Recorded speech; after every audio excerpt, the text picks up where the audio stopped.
আর এই পুতুল যতদিন বাড়িতে থাকবে ততদিন শিরকি পাপ হবে। একটু আপনাকে আমি দেখাচ্ছি, দেখুন। মুহাম্মদ সাল্লাল্লাহু আলাইহি ওয়াসাল্লাম কাবা ঘরের ভেতরে প্রবেশ করলেন। তো কাবা ঘরের ভেতরে চতুর্দিকে 360টা মূর্তিকে সাজিয়ে রাখা ছিল। 360টা মূর্তিকে সাজিয়ে রাখা ছিল। তো রাসূলের হাতে ছিল একটা লাঠি দিয়ে মুহাম্মদ সাল্লাল্লাহু আলাইহি সাল্লাম সব মূর্তিকে ভেঙে খান করে দিলেন, একেবারে চূর্ণ বিচূর্ণ করে দিলেন, একেবারে মাটির সাথে মিশিয়ে দিয়ে আল্লাহ নবী বলছেন, জাল হক এসেছে সত্য, ওয়াজাকাল বাতিল চলে গেছে মিথ্যা, ইন্নাল বাতিলা নিশ্চয় মিথ্যা, কানা জাহুকা চিরদিন মিথ্যা। এই বলে মুহাম্মদ সাল্লাল্লাহু আলাইহি সাল্লাম সব মূর্তিকে ভেঙে খান করে দিলেন। এই বলে মুহাম্মদ সাল্লাল্লাহু আলাইহি সাল্লাম সব মূর্তিকে চৌচির করে দিলেন। এই বলে আমাদের ইব্রাহিম আলাইহিস সালাম সব মূর্তিকে ভেঙে খান করে দিলেন। আপনি কাপুরুষ, আপনি কাপুরুষ, আপনি কাপুরুষের বাচ্চা, কাপুরুষ। যেই নবী মূর্তি ভেঙে দিতে পারে সেই নবীর উম্মতের বাড়িতে কি পূজা থাকতে পারে? কেন আপনার বাড়িতে মূর্তি পূজা আছে বলেন? কেন আপনার বাড়িতে পুতুল আছে? আপনি আপনার কন্যার জন্য কলকাতা থেকে একটা পুতুল কিনে নিয়ে এসেছেন, কথা বলা পুতুল, তাই না? কথা বলতে পারে এমন পুতুল কিনে নিয়ে এসেছেন।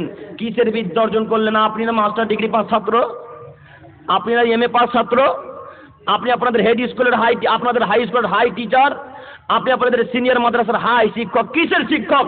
আপনার বিদ্যাকে মাটির তলে পুঁতে দিতে এসেছে। আপনি কি মনে করেন আপনার বাড়িতে পুতুল থাকবে? মানে কেন বাড়িতে পুতুল থাকবে? ওই যে আপনার বাচ্চার বয়স আজকে 6 মাস, 6 মাসের বাচ্চাটা একটা পটে পায়খানা করবে, পাত্রেতে পায়খানা করবে, ওই পটটাও ঘোড়া আর শুকর ছাপা। কথা এরা বুঝতে পারেনি মনে হয় না। ওই যে পায়খানা যে বাচ্চাটা করবে, পায়খানার যে পাত্রটা আছে, পটটা আছে, যেটা কি ছাপা আছে? কুকুর ছাপা আছে, শুকর ছাপা আছে, ঘোড়া ছাপা আছে। ওই ঘোড়ার মাথা ধরে আপনার বাচ্চা পায়খানা করে, লজ্জা হয় না?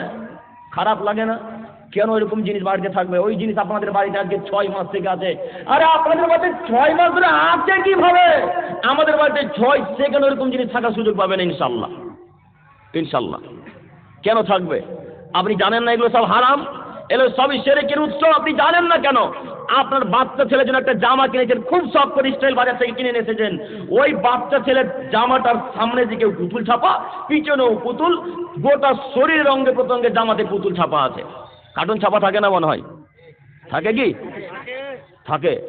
বলেন এরা মুসলমানের বাচ্চা কিভাবে পুতুলকে সম্মান করতে পারে? মুসলমানের বাচ্চা কিভাবে মূর্তিকে সম্মান করতে পারে? যে নবী মূর্তিকে ভেঙে খান করে দিলেন, ইব্রাহিম আলাইহিস সালাম মূর্তিকে ভেঙে চৌচির করে দিলেন, সেই নবীর উম্মত আমাদের নবী মুহাম্মদ সাল্লাল্লাহু আলাইহি ওয়াসাল্লাম মূর্তিকে ভেঙে চৌচির করে দিতে পারেন, সেই নবীর উম্মতের বাড়িতে মূর্তি কিভাবে থাকতে পারে? সম্মানিত মুরব্বী সাহেব, আপনাকে বলছি, যারা জালসার দায়িত্ব আছে তাদেরকে উদ্দেশ্য করে বলছি, ও আমার প্রিয় দিনী ভাইয়েরা, আপনারা দায়িত্ব পালন করেছেন আলহামদুলিল্লাহ, খুব ভালো, নেকির উদ্দেশ্যে করেছেন এটা আমি জানি। তবে আপনাকে আমি বলতে চাইছি, জালসার স্থানে আজকের পর থেকে যতদিন জালসা করবেন কিয়ামত পর্যন্ত আর কোনোদিন অন্তত পুতুল, গুটকা, হিরোইন, গাঁজা, এই তিরাঙ্গার দোকান আর বসতে দেবো না ইনশাল্লাহ, ইনশাল্লাহ। এইগুলো জিন্দেগি তার বসতে পাবে না। যদি বসে তার দোকানকে ভেঙে চৌচির করে দেওয়া লাগবে। এই দোকান আমাদের জায়গাতে বসবে না, ছোট বুড়িহানে। মনে থাকবে ইনশাল্লাহ, ইনশাল্লাহ। আল্লাহ তুমি কবুল করো। সম্মানিত দিনী ভাই, আরো কথা বলছিলাম, এই আপনার বাড়িতে যদি কোনো ছবি বাঁধানো থাকে তাহলে ওই ছবিকে উড়িয়ে দিতে হবে। বোঝেননি মনে হয়? বোঝেননি না? বোঝেননি? আপনাকে তো বোঝাচ্ছি, দেখেন। এই চিত্রাই তোমাকে বলছি, শোনো, তুমি আজকে, আপনাকে বলছি, আপনাকে 20 বছর আগে বিবাহ করেছিলেন আপনারা, 20 বছর আগে বিবাহ করেছেন। বিবাহের দিন স্বামী স্ত্রীতে শখ করে একটা ফটো তুলেছিলেন, শখ করে। ওই যে ডিজিটাল ক্যামেরা ছিল তখন, 20 বছর আগে, তখন তো ফোন ছিল না, এত ছিল। ওই ক্যামেরাতে একটা ফটো তুলেছিলেন। ওই ফটোটা খুব সুন্দর করে সাজিয়ে অ্যালবামে রেখে শোকেসের ভিতরে আপনার স্ত্রী সাজিয়ে রেখেছে। আছে কি বাড়িতে? ছোট বুড়িয়ানে কারণ নাই মনে হয়। কেউ যে কথা বলে না, তার মানে আছে। কথা বলে না মানে কি আছে, তাই না?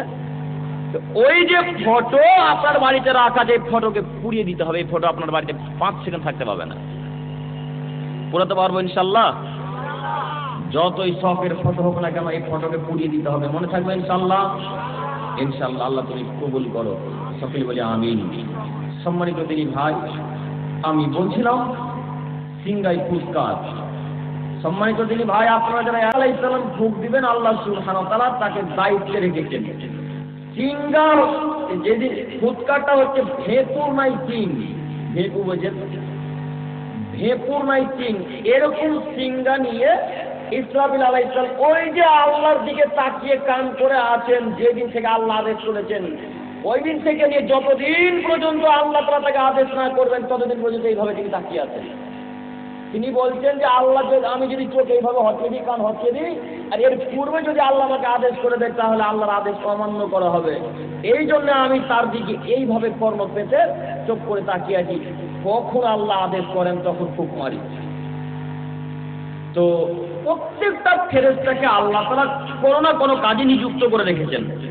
প্রত্যেকটা ফেরেশতাকে আল্লাহ সুবহানাহু ওয়া তাআলা কোনো না কোনো কাজে নিযুক্ত করে রেখেছেন।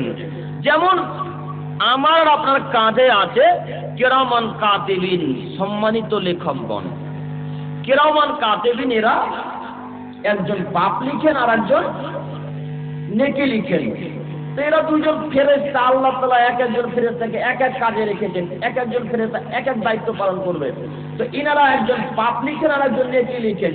এখন আমি আব্দুল করিম ইনামুল ইসলাম যেই কথা বলছি, এই কথা যদি রাসূলের পক্ষে হয় তাহলে এরা নেকি লিখবেন, আর এই কথা যদি রাসূলের বিরুদ্ধে চলে যায় তাহলে আর একজন ফেরেশতা কি লিখবেন? এখন পাপ লিখবেন।